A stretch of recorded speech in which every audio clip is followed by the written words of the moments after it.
everyone. Welcome to Minju and Sebin's Seoul LAN Tour.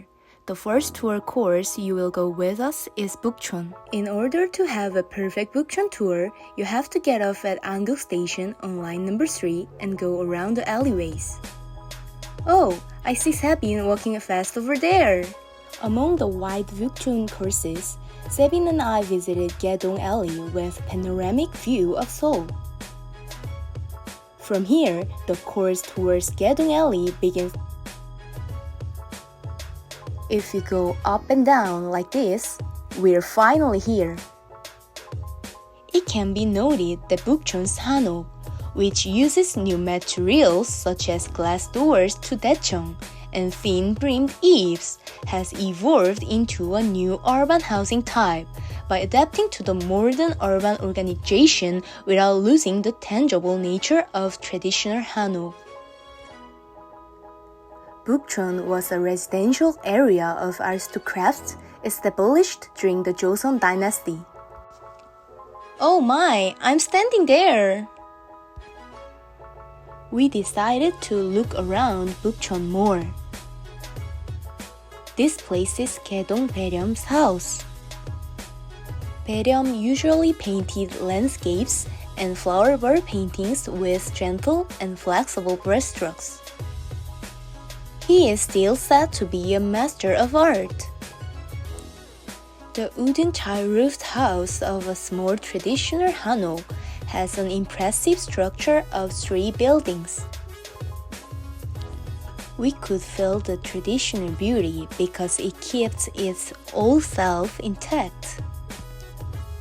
Currently, it is operated as a Bukchon guest house where foreigners usually stay. Next stop of our tour is Seoul Forest Park, located in downtown Seoul. From a forest station to program operation, Seoul Forest Park is the first park solely conducted and operated through citizens' participation. As Seoul is the capital of Korea, it is surrounded by towering skyscrapers. But at the city center, there's a green haven for the citizens. In particular, the Seoul Forest Park is composed with 5 themes: Culture and Arts Park, Eco Forest, Experiential Learning Park, Marsh Plants Garden, Hangang Riverside Park, so you can choose and enjoy the theme you want. Among them, we chose Experiential Learning Park to have a picnic. From there, you can see Sebin sitting on a large bench, the symbol of this theme park. Like everybody else, you can pick a seat you prefer and easily enjoy the picnic. Since it is a park in the middle of the city with numerous facilities, Seoul Forest Park is a great place where you can be comforted when you want to talk with someone or organize your thoughts. And of course, there are activities that you can enjoy in the Seoul Forest. These days, the most popular activity is riding the mini cart. The fun of driving carts in the Seoul Forest Park is quite different from the fun you can have riding bicycles, so we tried them too. Look, we can see Minju enjoying her ride. And one of the biggest advantages of Seoul Forest Park is that it is very close to the Han River. So we were actually able to easily decide our last destination of our tour. It's already the last course. Shall we go to Han River Park, the mascot of Seoul? If you get off at Yeouido Han River Station on line number 5, it's Yeouido Han River Park. Various items were rented nearby to enjoy the picnic, the fun of Han River Park. Let's go to Han River Park with a wagon. Oh my, from Yeouido Han River Park, 63 building looks this closely. For your information, 63 building was completed in 1985. It was the tallest building in the world for about a year from its completion to 1986. You can see Namsan Tower across the river. How about Namsan Tower? Completed in 1975, this place serves as a transmission tower and a landmark of Seoul. The Han River, which flows through the center of Seoul, starts at Gyeongso in Taebaek-si, Gangwon-do and ends at 김포시, 경기도. It is said the Han River is included in the Korean word 한가람, which means big stream of water. Simply put, it means a big river. Han River parks are built all over Seoul in line with the flow of water. Among them, we chose Yeouido Han River Park, where the night view is the most wonderful. Both Sebin and I enjoyed the night view in there. It's already dark and shiny in the tall buildings of Seoul. Also, the Han River gleams so beautiful with night view of Seoul. Thank you for watching Minju and Sebin's LAN Tour. Hello everyone, welcome to my video. My name is Valentina and I will be showing you different places around Santiago de Chile. So, one of the first places I wanted to show you is a big street located in the center of the city, which is called Paseo Bandera. As you can see, it has very big murals and paintings with many colors. Some of them represent the Pacific Ocean and the Andes Mountains, and even the condor, the national Chilean animal. This is a perfect place to take photos, don't you think? If you continue walking through the streets of Santiago, you will get to the presidential house, which is called Palacio de la Moneda. Something like the Coin Palace. This has been the governmental house since the 19th century, and it usually opens to visitors on days of cultural heritage.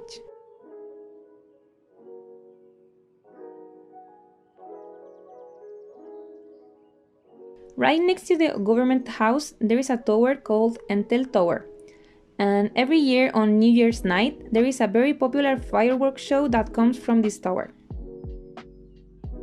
If you continue walking through the streets of Santiago, you will find the Santa Lucia Hill in the middle of the city.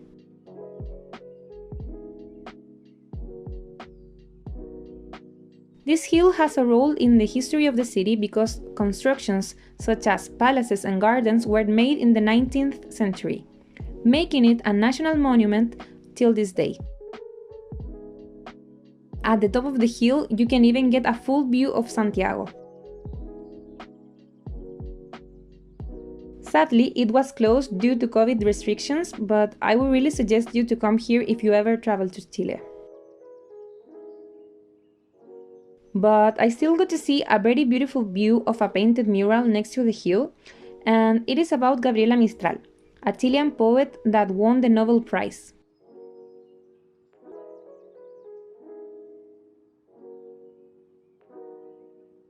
And even if we weren't able to go inside the palace, you can still enjoy a beautiful view of the parks around the hill, which serves as a green lawn for Santiago.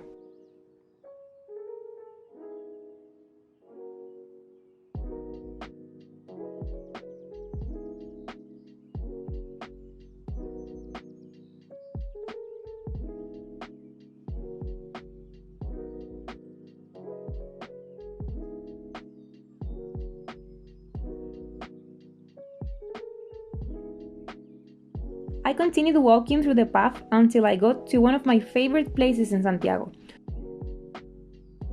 which is the Cultural Center Gabriela Mistral, that serves as a big museum of arts, culture, and traditions, especially for young people.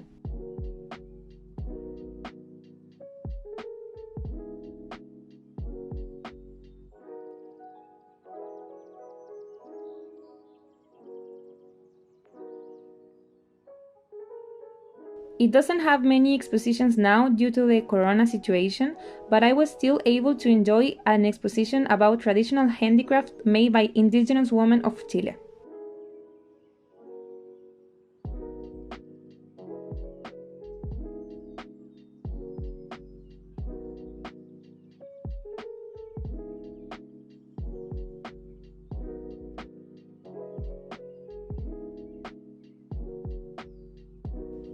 When you get out of the cultural center, there is a big park called Parque Forestal that is a really nice place for walking.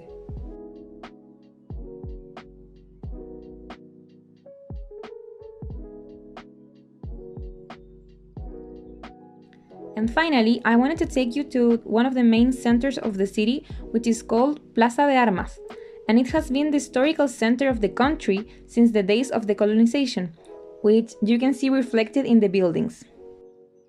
Here we have the Catholic Cathedral of Santiago, the National Museum of History,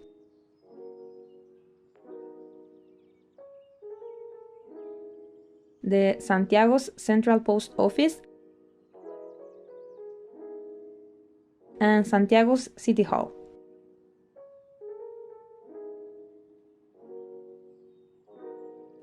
So this has been the tour around Santiago. I hope you enjoyed coming with me, and hopefully you can come here too someday. Thank you!